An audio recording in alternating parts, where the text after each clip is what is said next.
Chapter 3 The Scientist. Begin all acts and thinking by using El Kalum the All. Tablet 4. The Disagreeable Cuthites. 19 times 26 equals 494. Lo, the Cuthites rejected the ambassadors Gabriel Zadok, son of Raziel and Zamiel, and Mikhail Zadok, son of Enki and Damkina, who were called the El Muslamat. Yet they could not refuse Enki himself, also known as Israel Zadok, son of Anu and Id. Because the Cuthites were of a disagreeable nature, they were called El Kafarat, those who conceal what they know to be true, called Kafaran in Ashuric Arabic. Nergal became ruler of the Cuthites, a disagreeable tribe. Ninti and Enki were on the surface of Eridu, falsely called Earth, while Erishkigal and Nergal were in the Zuab, or Absu. All of them were the children of Anu, who were the rulers of the skies.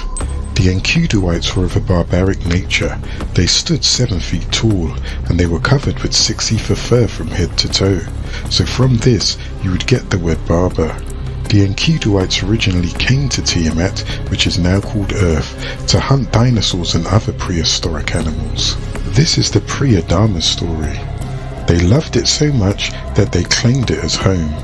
The Tarites, also known as Kishites, were on Tiamat, now called Earth, when the Enkiduites arrived. The Tarites came from the original genus Homo, a being that emerged from the waters, who stood 4 feet tall and were called pygmy, yet they possessed a passive nature.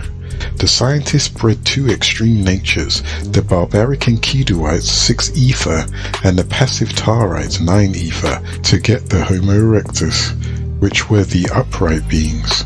The nature of the 6 ephah Homo erectus was extremely barbaric from the original Hindus. Thus they were called Behemoth, the beast of the field, who was also bred into what later became known as the Halab Flugelrods. They were bred 2,400 years ago, before the cursed seed of Canaan, who was born an albino, but cursed a leper. Yet, the nature of the 9 ephah Homo erectus, also called Nubans, was extremely passive, along with all of the seeds bred by their mixing between them and the taller tribe called the Danakiel. The original members of the Halab Flugelrods and the Danakiel never exited the caverns of the earth to become surface dwellers again. Many of the dissatisfied amongst them came to the surface. They are often called the 7 men of the caves, with their backs to the light, seeing only shadows of themselves. But their seeds did.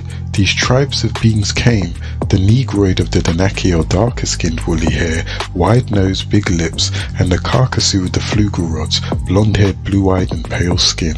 Also, in the caverns of the earth, not as far down as Shambhala, for there are 8 caverns, therein you will find the Teros, as they are called by the Almani or Germans. However, originally they are called Senenans or Senine.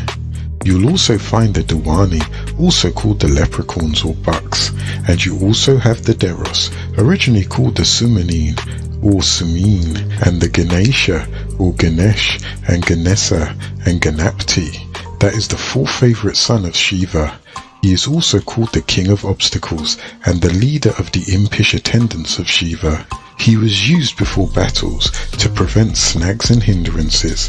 He is portrayed with an elephant's head and a pot belly and 2 forearms, often holding a pot of sweetmeats and a radish, or holding one of his tusks in his head and prayer beads. The fact that this Hindu deity has an elephant head and trunk is no coincidence.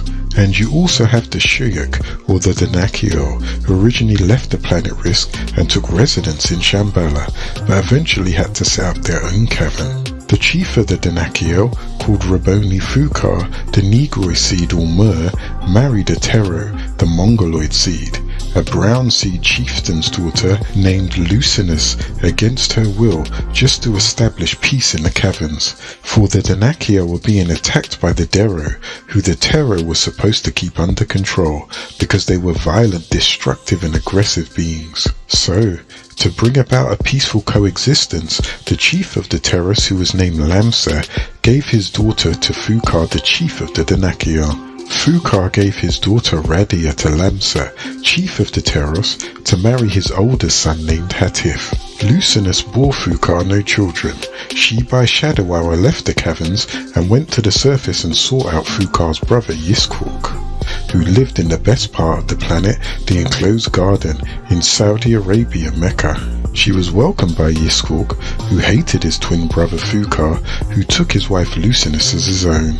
Fukar and Yiskuk had 5 other brothers, namely Amo, Hasse, Rama, Aksad and Tunde. All save the first 2 stayed within the caverns. Amo, who was also a runaway, lived 20 miles outside of the enclosed garden at a site where the bodies of Kadmon and Eve are buried, called Mount Arafat. There was originally a village within which an illegitimate birth between Yiksuk and his brother Fukar's wife Lucinus occurred. Lucinus was mad at her father Lamsa for giving her away, for she always longed to marry a Tero such as herself. So she, out of anger, had a child by Yiksuk the Disagreeable, yet reformed brother of Fukar, so her child would be of no service to her tribe. They gave birth to an unsightly being, with the head of the size of 2 men, by no fault of his own.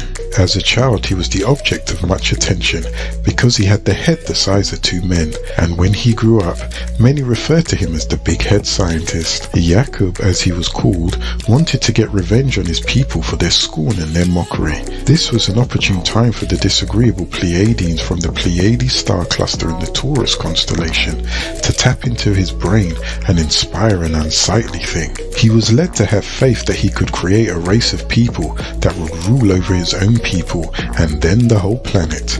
The people around him that got air of his diabolical plan would ask him, "Will these people be wicked and warlike?" He simply answered, "Only I know that answer and you do not." He knew that he would be their god. He got his idea 8,400 years ago. The process would take 600 years, which would take him to the year 7,800, yet the cursed seed of Canaan would manifest 6,600 years ago, according to their story or his story.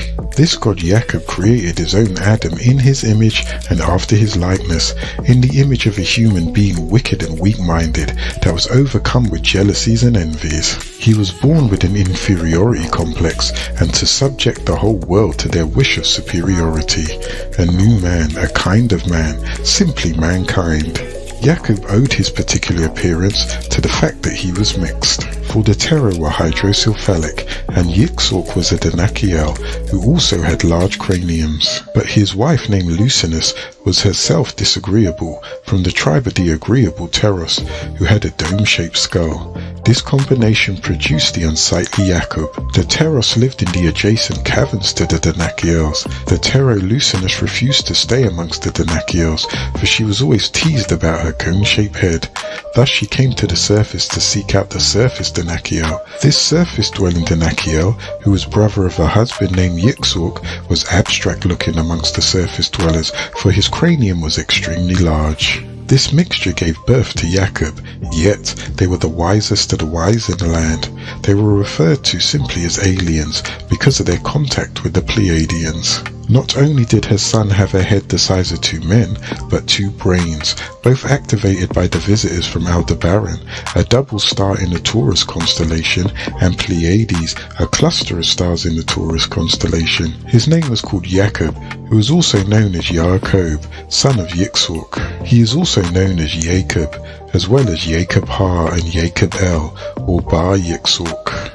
His mother's name was Lucinus, the Tero of the original tribe of Lunarians, who came to this planet to dwell beneath the surface.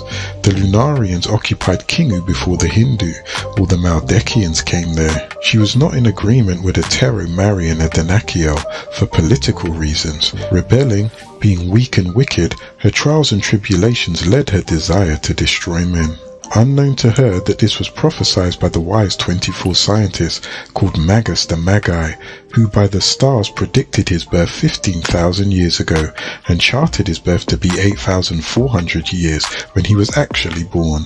So he was born in the house in the land of his uncle Amo, 20 miles outside of Becca, and later to return there at age 5, with a determined idea to bring about a new people and to teach them to rule for 6,000 years.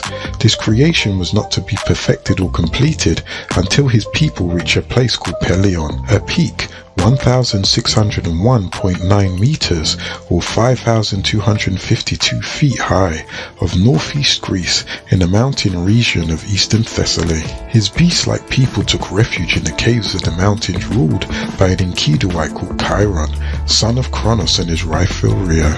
Chiron and Artemis were educated by Apollo himself, and together they were masters of medicine. Apollo was the son of Zeus and Leto, called the deity of light, the sun, alchemy and medicine, who coined the phrase "know thyself," a phrase used by his followers throughout time. This is their story as recorded by Mormon. Long ago, a spirit child was born named Tagut to a well-known race of blonde-haired, blue-eyed beings. His parents were Jinn and Jinnat. Later, he was to be reborn or reincarnated into physical parents.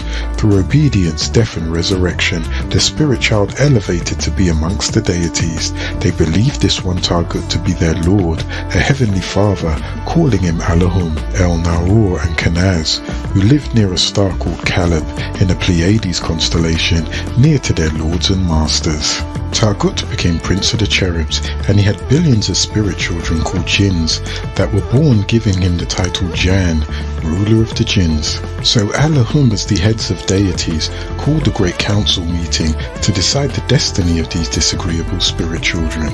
Both of the Elohim's elder sons were there, Diabolus and his brother Zeusis. A plan was presented to them to go to Tiamat and rebuild there, and then to send the spirit children there to live, and to take on mortal bodies and learn agreeableness from disagreeableness in hopes to alter their nature for the best. Diabolus stood up and put his bid in as savior of the new world, wanting all the glory for himself, forcing all to become deities under him. Thus, he became known as Abalus. Opposing this idea, Zeusis said, why not give them freedom of choice as other beings? The vote that followed was in favor of Zeusis. This enraged Diabolus, who convinced a great many of the spirits destined to go to Tiamat the earth to revolt. Thus, Diabolus became the devil, and his followers became demons. Those who stayed neutral in the decision were cursed with black skin.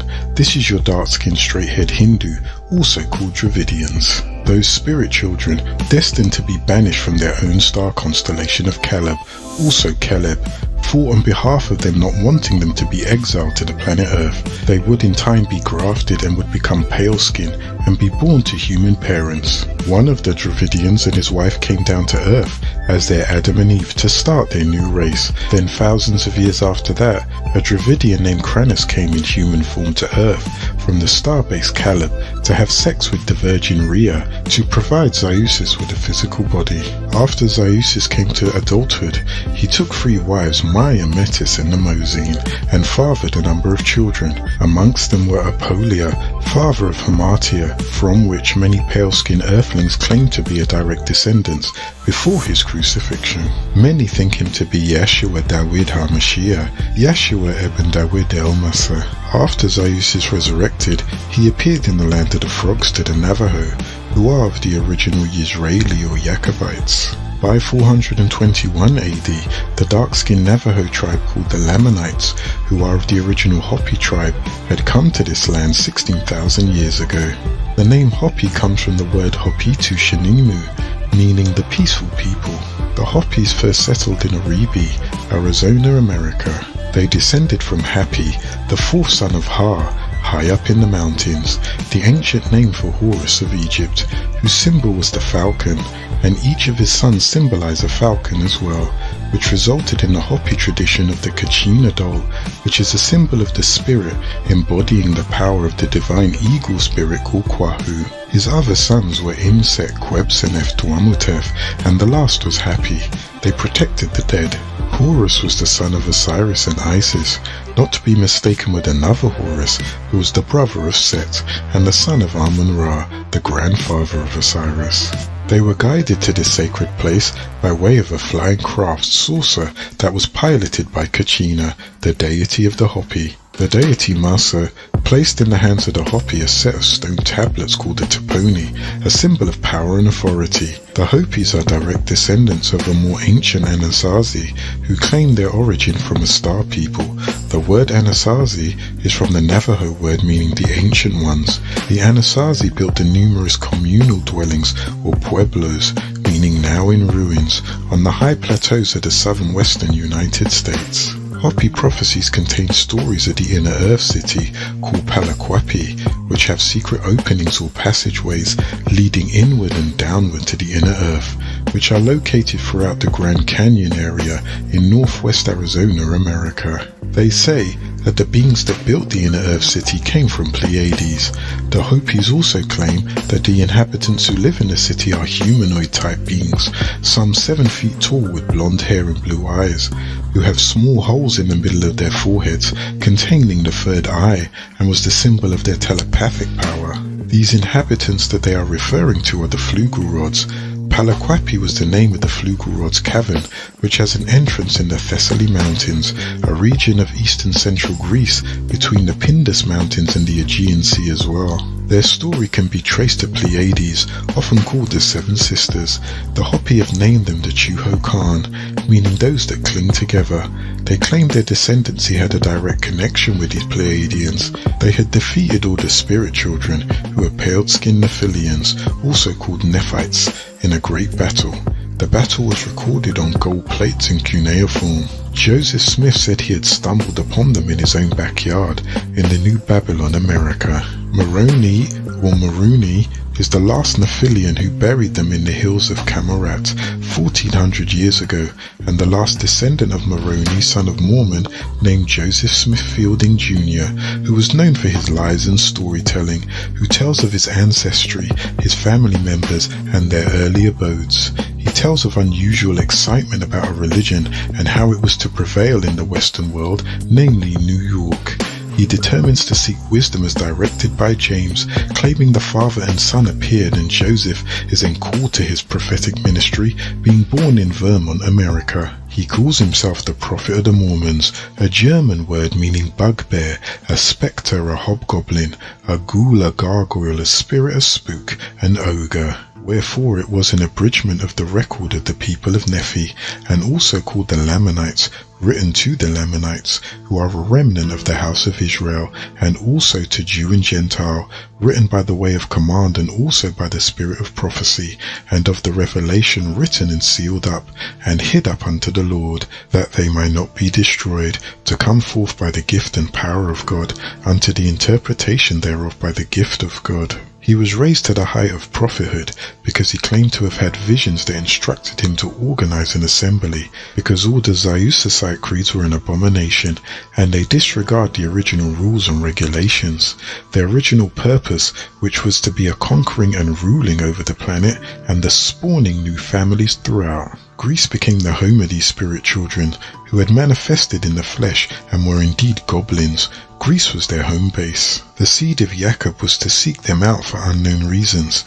The hidden meaning was in the name Patmos, the place of my own killing, that is Patmos, in the Aegean Sea, that is Greece, where this mad scientist Jacob was to create a new race to destroy his own people and himself. Yet he died at 150 and never saw the completion of his creation.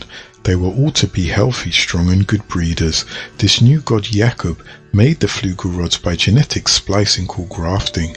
Today they are called Jews or Jews, to show forth his power and his wisdom, declaring himself the righteous, and he made a people genetically and mentally weak to give them the power to rule. Then he intended to eliminate them and show and prove that he is God, always was and always will be. So his mother left Shambhala during the shadow hours. She surfaced and sought out the home of Fukar's brother Yitzhak, who lived in Becca. This is where the story of Plato of the 7 men in the cave comes from. These are the 7 brothers, namely Fukar, Yitzhak, Amo, Hasse, Rama, Aksad and Tunde. Let me show you in a figure how far our nature is enlightened or unenlightened. Behold, human beings living in the underground cave, which has a mouth open towards the light. Here they have been from their childhood and are chained, so they can only see what is in front of them. Behind them a fire is blazing, and they are not allowed to turn their heads. So, like ourselves, they see only their own shadows, the shadows of one another or of the objects they possess, which the fire throws on the opposite wall of the cave. Further, this prison has an echo which is heard from the people on the outside. The prisoners within have always fancied when one of the passers-by cast a shadow. To them, the truth is literally nothing but shadows. Of true images, they know nothing. Look again now. You see what will naturally follow if the prisoners are set free and come to realize their error. At first, when one of them is liberated and suddenly compelled to turn his head and look upwards towards the light, he will suffer sharp pains. The glare will distress him. He will be unable to see the realities of which is in his former state of illusion. He saw only shadows. He will at first fancy that the shadows that he formerly saw are truer than the real objects which are now revealed to him. He will be required to grow accustomed to the sight of the upper world. At first he will see the shadows best. Last of all, he will be able to see the sun in its own proper place and not merely its reflections. He will then understand that things which he and his fellows have been accustomed to behold, when he remembers his old habitation and the wisdom of the cave and of his fellow prisoners, he will pity them.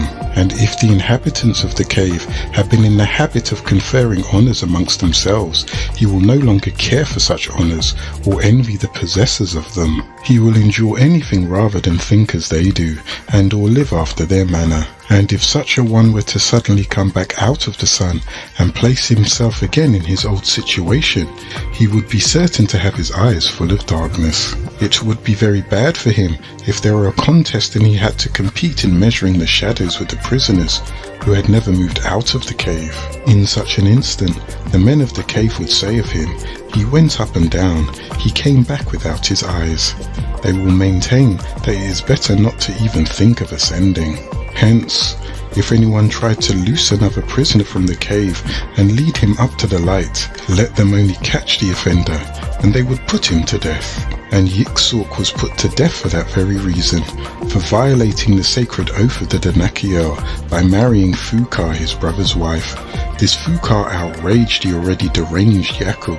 Lucinous, mother of Yakub, was dissatisfied with the tranquility of Shambhala, living under the Danakiel's rules and regulations. She found the home of Yixork, who took her in, and they birthed an illegitimate child. His mother, Lucinous, overcome by grief at the remembrance of her home Shambhala, died an untimely death, and the following year Yixork was killed, leaving the 5-year-old Yakub parentless. Yakub started school by the age of 4, but by age 6 Yakub was living with his uncle Ammo, the brother of his father Yixork, who himself many years before was cast from Shambhala for disagreeable activity. Thus he also took residence on the surface of the earth. Yakub was living with Ammo in his home 20 miles outside of Becca. He was fascinated by magnetism. This further affected the mental state of this now young man, living in the area where the original Garden of Eden was, yet 20 miles outside the original site of the enclosed Garden of Delight, in a village in a mountain region called Arafat. The foundation of the Garden of Delight was built by Arazu, and Ashnan was responsible for the grain and sustenance of the garden. And this enclosed Garden of Delight was to be the best part of the earth. It was ruled by one of the 120 Akashdavan, appointed by Kauresh, who ruled from the seat of Medaz in Chaldea, land of the demons. At the age of 18, Yakub had already finished all of the schools of learning of his day and time. This is where Yakub was to convert the people needed for the breeding of his new race. In the task of making a disagreeable, wicked and physically weak being with the ability to rule with a special kind of reverse knowledge, Yakub had a verbal fight with the Alahum of the holy city, who opposed him about deserting his people and going off to make a new people that would be weak and wicked, that used their evil nature to try and conquer the righteous. They would be called the devil, and their lifespan to rule would be 6,000 years, which they would have lived as a new nation. Then reverse lived, and you will get devil, and live in reverse is evil. Why reverse? Because this nation was born with dyslexia, and they wrote from left to right, as opposed to the original right to left. Long before Yakub was allowed to begin his undertaking, the word spread of his plan. One of the Alahum stepped forward of the righteous nation, named Malak, whose job was to try and convince him not to undertake this evil act. It resulted in a physical fight against Yakub. This lasted from 6 p.m. during the shadow hours, straight on past 12:01 a.m. the next day. Thus, it is said that they fought up until the next day. Jacob had his right leg disjointed. Jacob inquired of his Allahum, who was a mortal man in physical form at the end of the fight, "What is your name?" only to be told, "It is not written for you to know my name." This fight took place in Pinal, located on the north bank of Jabbok, close to the Jordan, for Jacob came face to face with an El. From that day on, Jacob was crippled, walking with a limp, carrying a cane. This man opposed the fact that Jacob left the camp during the shadow hours, and he was trying to cross the lake of Jabbok, a stream which intersects the mountain range of Gilead and falls into the Jordan of the east, about midway between the Sea of Galilee and the Dead Sea, with his assistants, doctors, nurses and cremators, which by shadow hours they deserted all the rest of his family. And this Malak declared that he would break both his legs before he let him pursue this undertaking, in the making of this new breed of people from his own genes, being an original Negroid and brown Mongoloid germ. The Negroid black germ from his blood the Danakiel, and the Mongoloid brown germ from his blood of the Teros, who had mixed with the Pleiadians long ago. The conflict broke out, and the fight ensued, and when Jacob's leg was dislocated, he held on to Malak as the wicked troops of Shakar was coming over the horizon. Malak said, "Let me go, and you will have the blessings of the god of the Babylonian Ishtar, the god of the Egyptians Ra, and the god of the Sumerians El. You will have their blessings, just don't pursue your undertakings. You shall be called Ishtar, Ra Amun-Ra, and El Elah." That represents the three most powerful gods on the planet at the time, Isis, Ra, and El. Thus, he became known as Israel, touched by the hand of an Allahum. "You say Yisrael." Jacob agreed, yet deceived him, saying to all that he had got the blessings, which had given him the consent to continue across the stream of Jabbok, and to continue in his undertaking on his journey to Pelion, a peak of northeast Greece in eastern Thessaly, in the Isles of Patmos, an island of southeast Greece, in the Dodecanese islands of the Aegean seas, where he was going to create his people and make them weak and wicked, and give them the power to rule for 6,000 years. Jacob was captured. As Jacob made converts in and around the holy city of Becca, persecution set in. The authorities became afraid of such powerful teachings, with promises of luxuries and making slaves of others. As they began making the arrest of those who believed in the teachings, the officers would go back and find, and to their surprise, others were still teaching and believing it. Finally, they arrested Jacob. However, it only increased the teachings. They kept persecuting and arresting Jacob's followers until they finally filled all the jails, called a prison or a sajan, beneath the desert sands.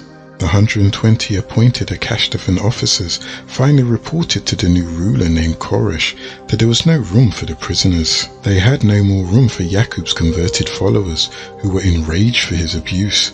They dragged Jacob from his cell to the middle of the city. There they built a stone pillar in the center of the town and called it the seat of Satan, called Al-Ula. They tied Jacob and asked the people of that city, should he be worshipped, praised or stoned.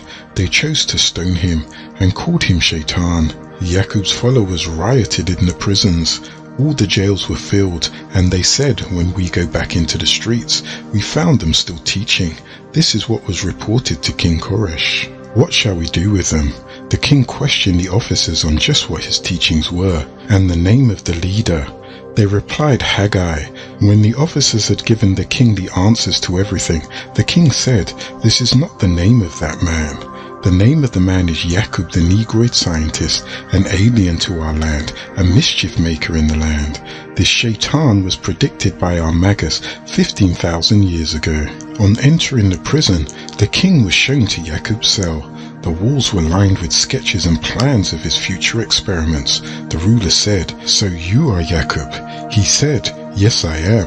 The king said, Jacob, I have come to see if you could work out some agreement that would bring about an end to this trouble. What would you suggest? Jacob told the king Koresh, if you give me and my followers everything to start a civilization, as you have, and furnish us with money and necessities of life for 20 years, I will take my followers and we will go from you. The king was pleased with the suggestion, and requests made by Yaqub was sent to Mithridath, the money exchanger, and it was agreed to take care of them for 20 years, until Yaqub's followers were able to go for themselves. After learning who Yaqub was, believing him to be Shaitan or the devil himself, they were all afraid of him, and they were glad to make almost any agreement with him and his followers. This is the history or future of Yaqub and his people, the Asiatic black man and woman, black people with 6 ether straight hair, of Hindu descent. Upon his release, Yaqub was not allowed to preach, yet his head prophet called Haggai prepared his followers. But for his master plan, he needed to convert loyal followers that would obey him regardless of who or what. This was executed by the loyal ones. Before his secret project could begin, there must be a great many people converted to his beliefs. He first traveled 20 miles inland from his uncle's house to the holy site, where the tree of knowledge did sit. There he started to preach in the streets of Becca again, making such host of converts that the authorities, increasingly concerned, finally exiled him. He and a small band of his followers, the doctors, nurses and cremators, crossed northward up over the Jordan and over to Egypt, which was originally called Tar, meaning land, and also Tamari, meaning land of Ra, where they took the ships to the Aegean Sea to await the arrival of his guinea pigs. He died of a brain tumor at age 150 before they arrived, but his scientists were prepared. The scientist, or his wise men, El-Hakamat, of his day, said it couldn't be done. He departed, for they planned to kill him and exile his followers. However, those who supported his undertakings prepared the greatest fleets of ships to sail. Haggai, with his 59,999 followers, sailed on a journey for a home in Genoa, there to stay for 50,000 years, or until a new cycle. This journey took him and his prophet Yaqub's followers completely around the continent, but not before there was a great falling away and dissatisfaction amongst his, Yaqub's followers. In fact, about 9/10 of them were dissatisfied, for many did not want to leave their homeland. Great ships were prepared at the dock port in Sudan called Sauda, the outer field. The Asiatic black men who were followers of Yaqub and lived in the best part of the planet Earth were banished for following this alien in disregard of the laws of their own land. The time came for them to seek a new homeland of their own. Yaqub promised them a land flowing with milk and honey, and streets paved in gold. On this journey, rumors spread from ship to ship that Yaqub's scientists were doing blood tests and experimenting and even throwing overboard those they couldn't use. Panic-stricken, they began to jump ship at several ports. Sheshbazzar, calling himself Haggai, jumped ship in Cape Town. Being without guidance, they wanted to go home and repent. These descendants of the dissatisfied had no remorse against their ancestors, the Chaldean Hindus. They just wanted to return to their homeland of Asia. Their leader, Zerubbabel, known also as Sheshbazzar, became the name of this lost tribe, and Haggai. Thus, having boarded the ships, 600 heads per ship, making 100 ships, unbeknown to them, it would take them around the whole continent of Genoa. Oduduwa, which is another name for Sheshbazzar, he led the tribe of Shabazz on a pathless journey. The journey was to take place called Oyo. The people there referred to his followers as Yoruba. They called him Obatala. His priesthood was called Orisha. Each was called an Oba, or a papal. He was the first pope. They sailed around the whole of Genoa. There were 59,999, and Sheshbazzar, or Oduduwa, called Baba Sheshbazzar, made the 60,000 person. They had to make the 360-degree circle of Genoa, leaving off the Suez Canal. They sailed 100 boats, with 600 people in each. Sheshbazzar himself was on the first ship. Sheshbazzar jumped ship in Cape Town and never completed the journey. It was there that he died at 120. He is known to have wandered throughout Genoa as the wise old elder, and sat in the circle of elders in Omdurman, where the eternal fire burns. There he was buried. Many of the ships never made it. They docked along the shores of Genoa.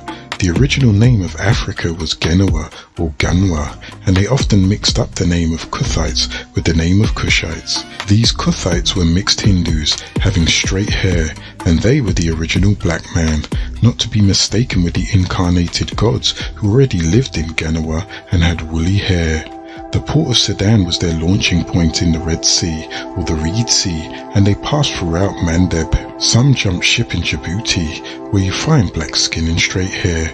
They were passing through the Gulf of Aden, land of the Nabateans, through the tip of Mandeb, passed over to Eel in Somalia, where there is black skin and straight hair.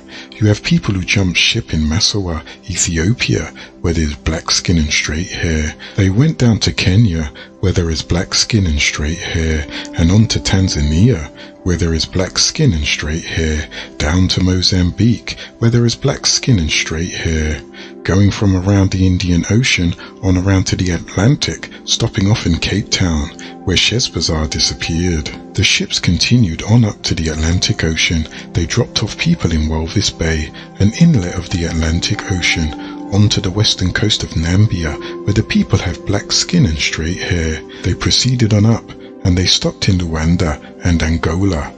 When they arrived in Angola, they had to break port because the Angolans referred to them as Negra, and they attacked their ships. This term was later changed to Negra Omega, or simply Negroes, those dead blacks, Negra or Morenos, or Moors. They were called Mer by the French, and some grafted this term Mer into their language from what they were being called in the Latin, Morenos, Moor, for blackness, which was a complement to the term Negra, meaning black. The Mers were called Moors, and prefixes many names today as Mar, In Martin, Morris, Morrison, Mauritania, Morgan, Moorhead, Maurice, Maureen, Morgan, Morel, Morehouse, Mary, Maori, Murphy, and many more.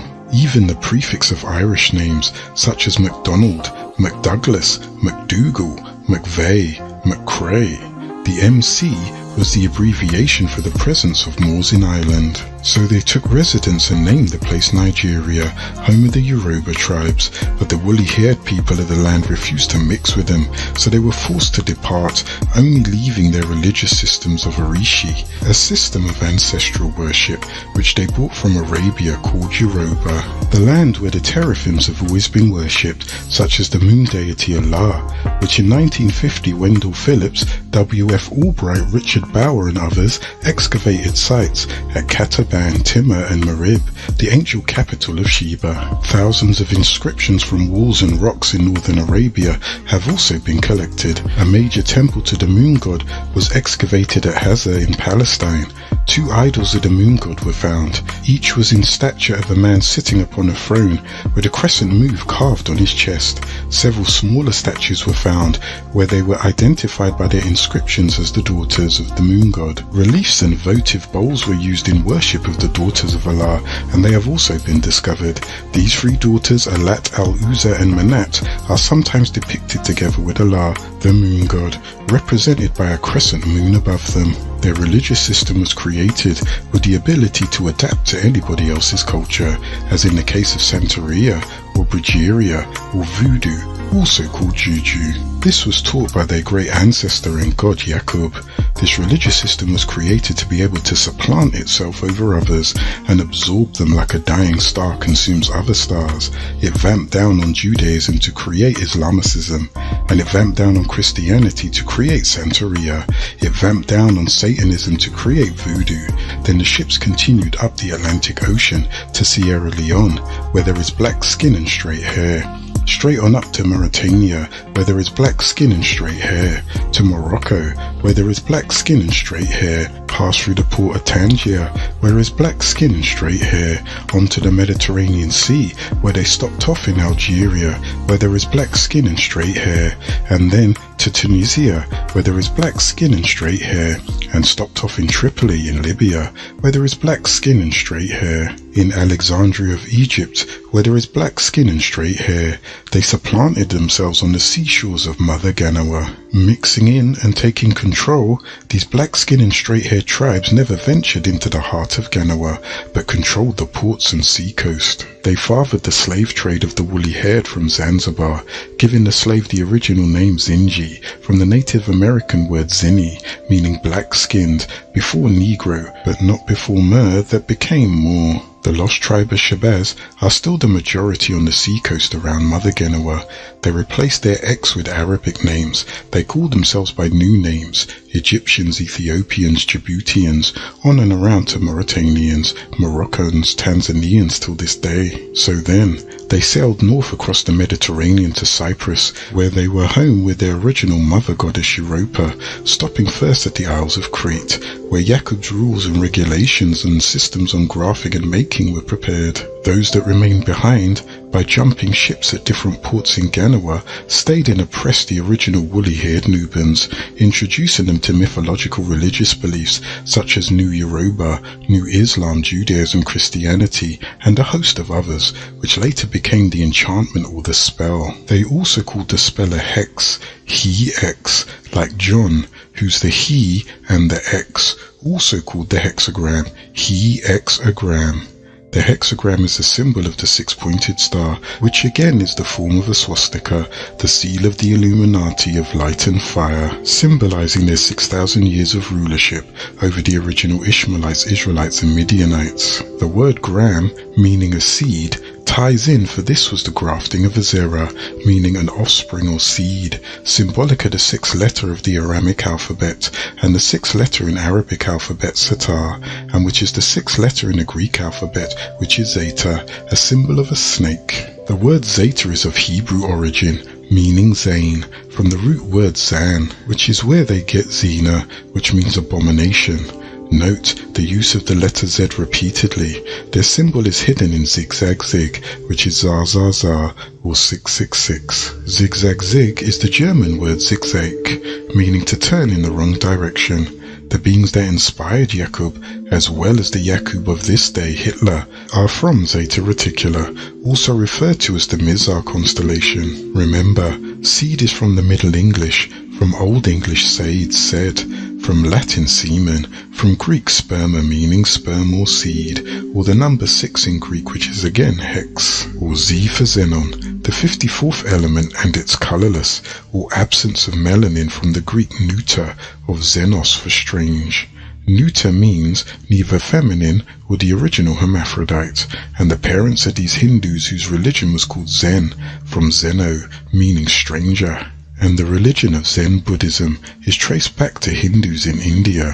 Now, the hexagon, also called a polygon with 6 sides, the number of the sum of these angles are 720 degrees. That would be 360 degrees of spiritual and 360 degrees of the physical. When the sides are equal on all sides, the hexagon is called regular, and each interior angle has 120 degrees.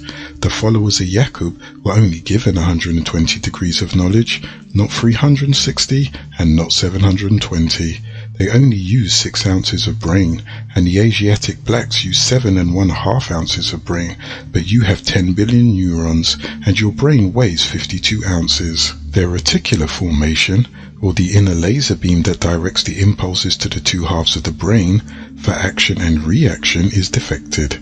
Even the slaves of the slave trade are led to have faith that they are one of his lost tribe of Shabazz and don the swastika in the form of an X, until they too can take on an Arabic name. From Alexandria, the journey continued on to their new home.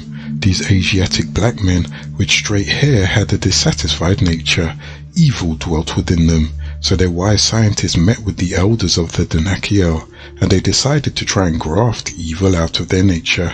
The results, the flugel rods came out of this genetic splicing, and the graftation in attempts to remove their disagreeable side, for evil lived within these Asiatic black men, original Hindus, since their evil ancestors came to visit the planet between the time periods of 76 billion years to 66 billion years ago. These Hindus are the ones who converted to Jacob's plan. While living in Arabia, they became the tribe called Shabazz, the 13th tribe, known as the lost tribe of Shabazz, for many of them got lost on the way. Those that survived the journey around Genoa were used in the grafting and making of this new race.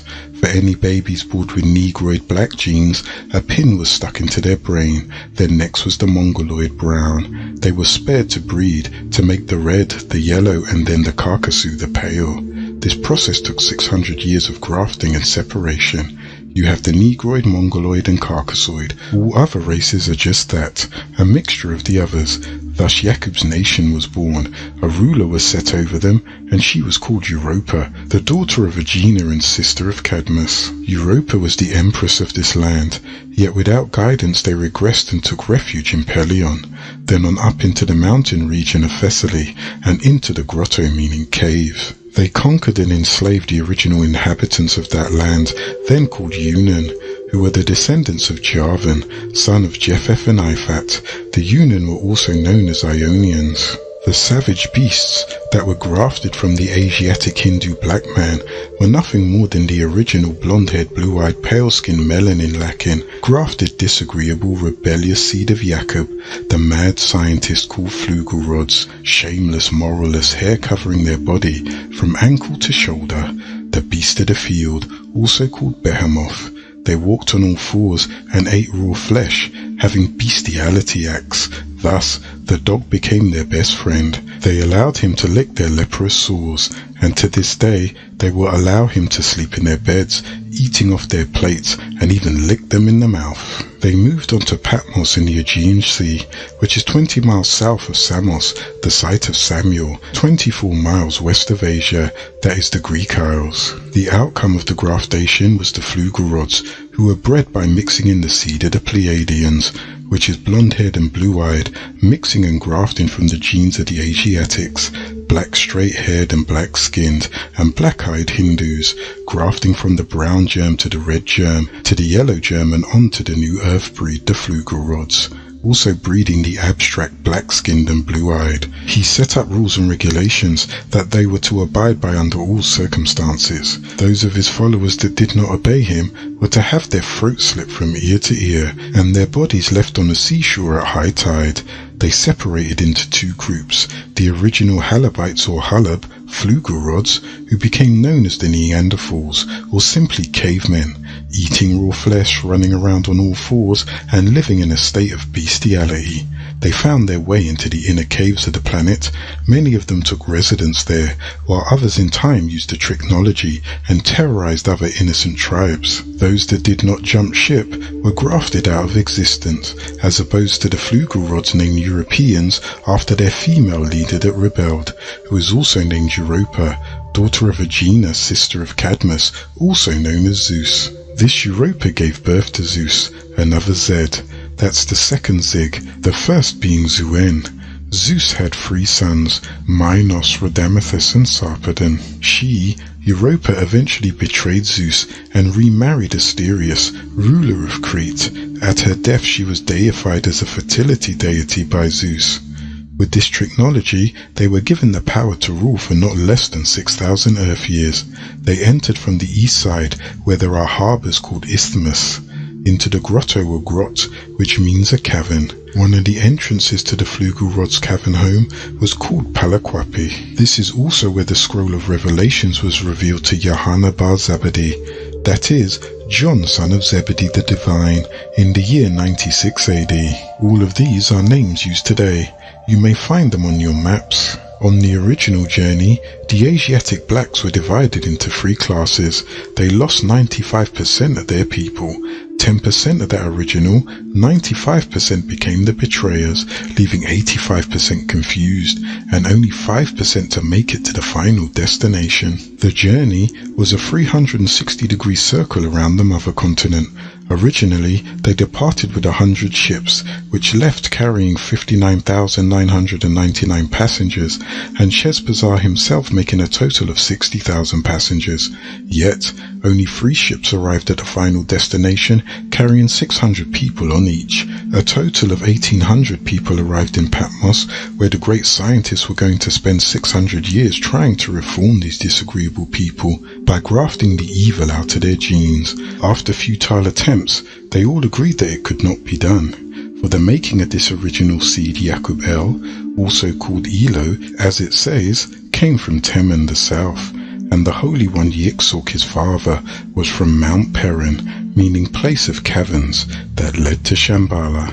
Yaqub went to the worst part of the planet Earth, where his creation would live amongst the Nakashites, where the original Samael the Luciferian, the evil reptilian, did dwell, in the abandoned place of Nod. All of them were dissatisfied.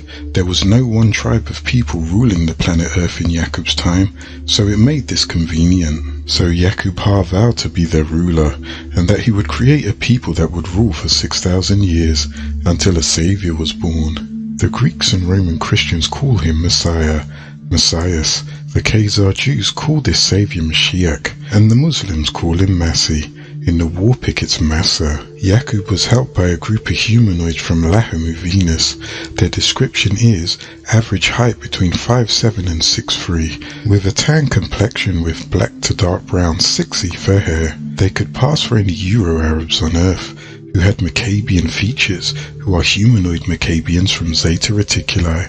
They have mixed in with humans and have been here for many thousands of years, producing what is commonly known as little people, extremely short human beings who are neither pygmies nor midgets. The Lahamuarians would use the Maccabeans as their servants.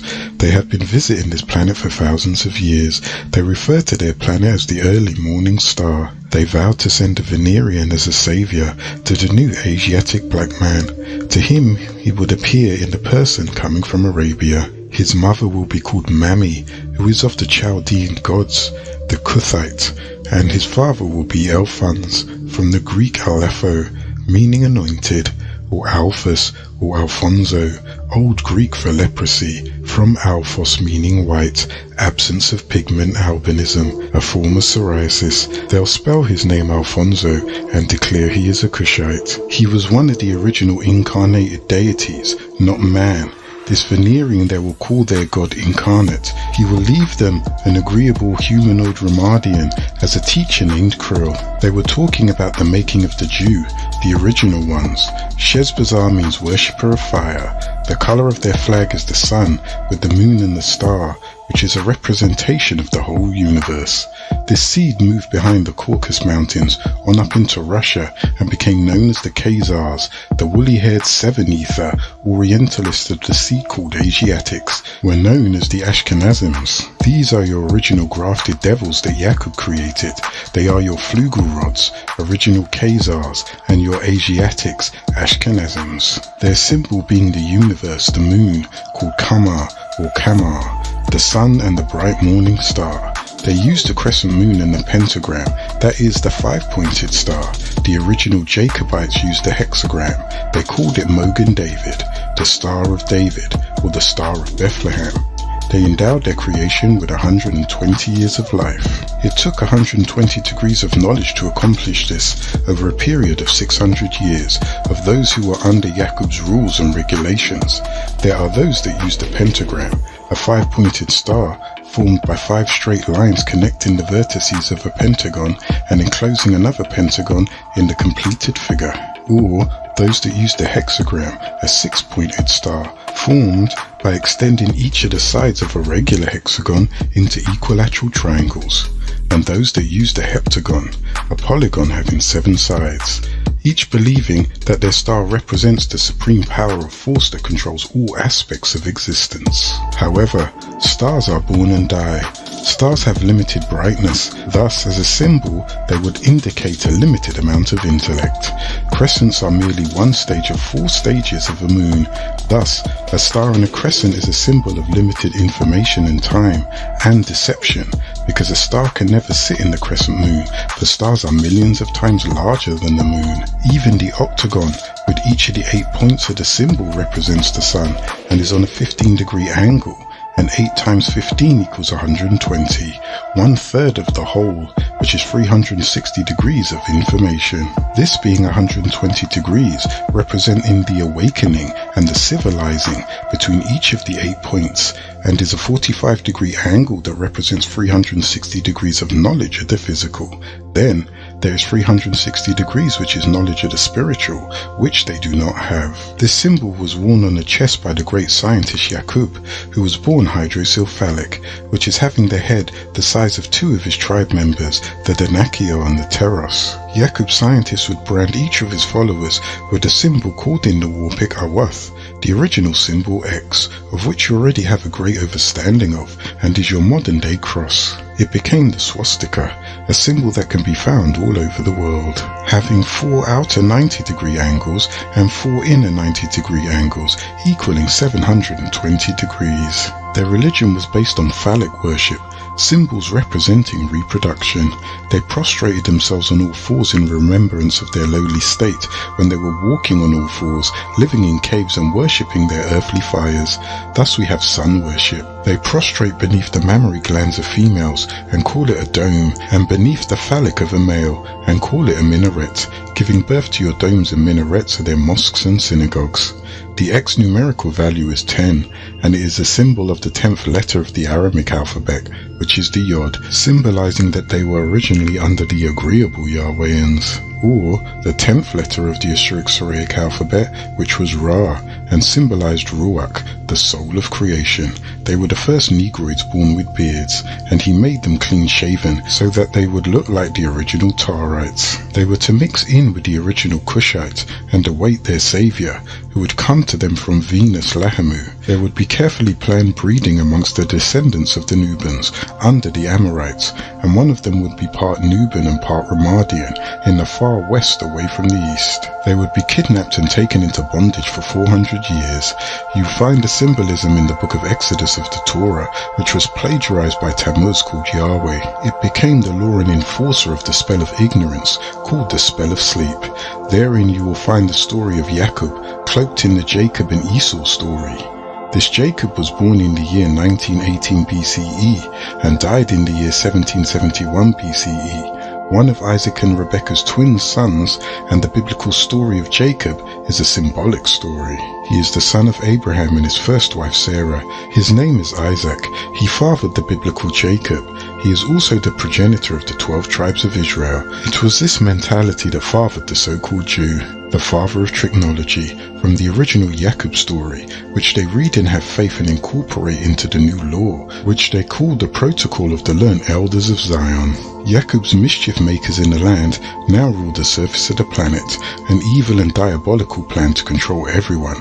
And like any other magnetic force, you will find that unlikes attract and likes repel. This is also true in regard to the people. Nagaru and Karkasu are unalike, so they will attract. This is done through integration in order to destroy the Nuban, for Nubans dealing with Nubans repel. Why? Because likes repel, and this causes fighting and separation. This is one of the reasons why Nubian people, the descendants of the Nubans, can never come together to unite and overthrow the devil. The Jew, who is not a true Israelite, is the remainder of those released out of captivity. Surely I know about your tribulation and your poverty, always begging for money. Nevertheless you are rich in blessings and resources, and there is great blasphemy against you by those who say, surely they say they are of Judah, and they are not of Judah. They are the community of the physical evil one, reptilian, the dragon Nakash, or Satan, Shaitan, son of Zuen. From there they went back to Jerusalem and rebuilt Solomon's temple, which was done by a mixed people, part original Israelite and part Babylonian. This mixing occurred during the 136 years of captivity and was the start of the Jews' devilish teachings. It was predicted of him by the Maggers 15,000 years ago that he would make a devil. He is also named the first male of his creation Adam and his wife Lilith, so he was born with a determined idea to make people to rule for 6,000 years. Originally there was no tribe called Shabazz. This was the name of a man whose name was also called Zerubbabel, leader of a mixed tribe of Judah. Shabazz's name was taken by men in respect, and they called themselves Shabazz, and him they called Daddy Shabazz, who went back to Genoa.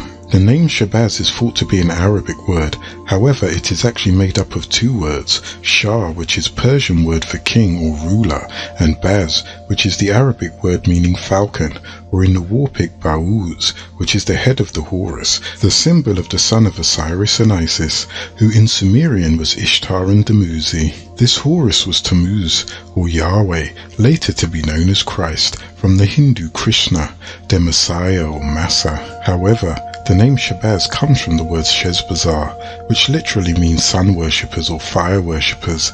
Sheshbazzar was a Hebrew form of his name. In the Babylonian language, it was Shamash ben Siri Bablisser, meaning, O Shamash, protect the father and builder of the seed of Babylon. Shamash was the Sumerian Babylonian sun god.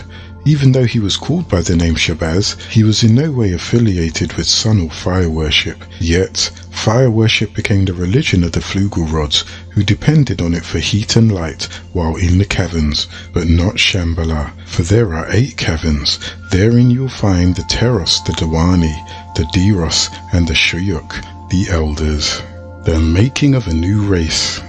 In order to breed a being with a balanced nature, the scientists saw that the Homo erectus needed intelligence and sense. By using the blood of the 6 Ether Homo erectus, along with the blood of the 9 Ether Anunnaki. It was Enki's idea to make these new beings to work in the mines. It was suggested that his wife, the scientist Ninki, use her body as a part of the experiment to create what is called Homo sapien. After Homo erectus was bred, the next step was to breed him into a Homo sapien or human being. The Anunnaki, who came from the skies, were able to produce the Homo sapien, which made these Homo sapiens one half human and one half Anunnaki.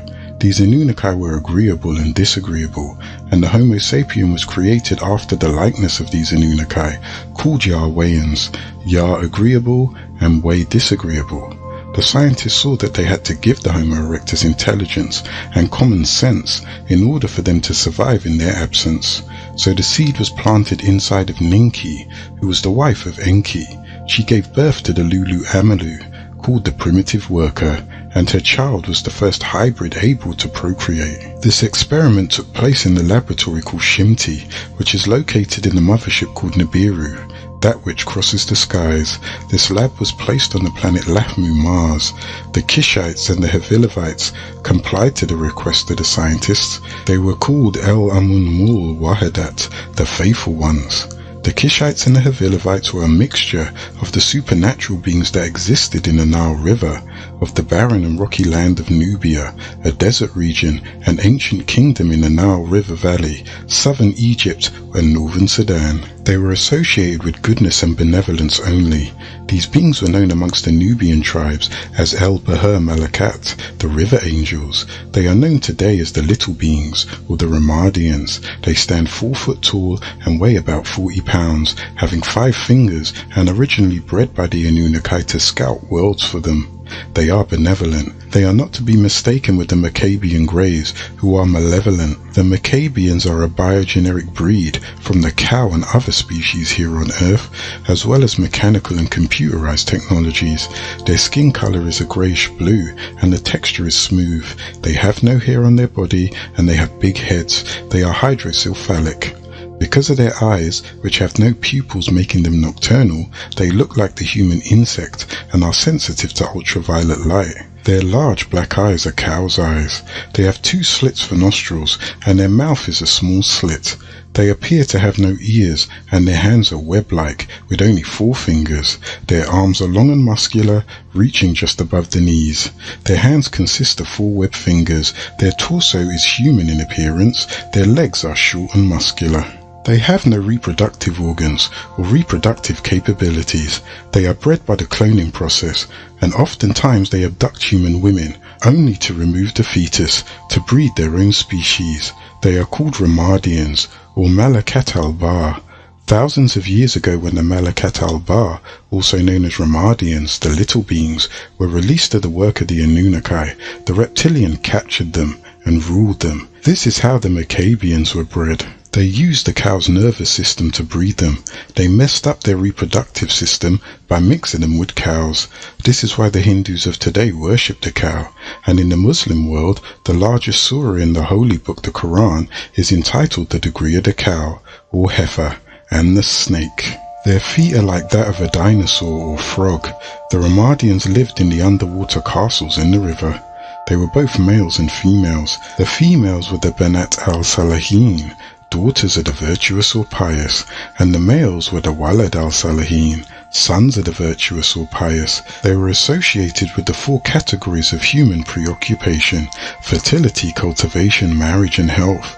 These beings mixed in with the original Cuthites and Havilavites. Along with the Ramadians were the Dogri, who were the ugly water beings. They are known today as the reptilians. They came from one of the stars in the constellation of Orion.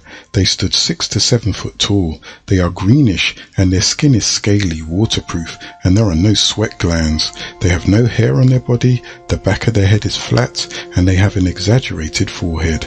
Their faces look like a lizard, but somewhat human. Their eyes are cat-like and large, jaundice yellow. They have gills like the rest of the reptilians. Their mouth is wide, having no teeth. Their jaw is wide in relation to human proportions. Their arms are long and thin, just reaching above their knees. Their hands are webbed to the tips, consisting of only 3 fingers with an opposing thumb.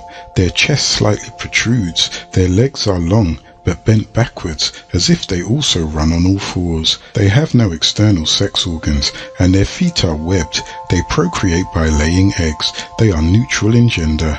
With thousands of years of contact and abductions, these entities have succeeded in creating synthetic DNAs and RNAs. They have become masters of cloning and genetic splicing. Yet all this is done out of the governing hands of reptilians, who have ruled these beings for many thousands of years, and have made themselves the dependent upon which these beings depend. There are over 70 species of what is called greys, and 16 species of reptilians, who have either visited or have made permanent residence on this planet Earth. The takeover is inevitable unless you unite. Once the delegation had convinced the 2 great rulers of the Tarites and the Automites to procreate, speaking to them on behalf of the Anunnaki, they moved them to the holy place Nippur in Gadash. The genetic breeding took place in Gadash. Once the male child was born to Autumn and Lilith, the rulers of the Autumite tribe, they named him Cadman, meaning up front, and Zakar, rememberer, also called Adam, the father of the Adamites, the earthling of the reddish-brown ground. 3 years after that, the female child was born to Tar and Aneth, the rulers of the Tarite tribe. She was named Nakeba, meaning tribal leader, and she was to be called Hawa, mother of all these new living beings, who would now be able to have children. The Adamites were created to be the successors over the others that were cloned over the 600-year period. It took 400 years for breeding, 4 generations in all for the cloning and genetic splicing.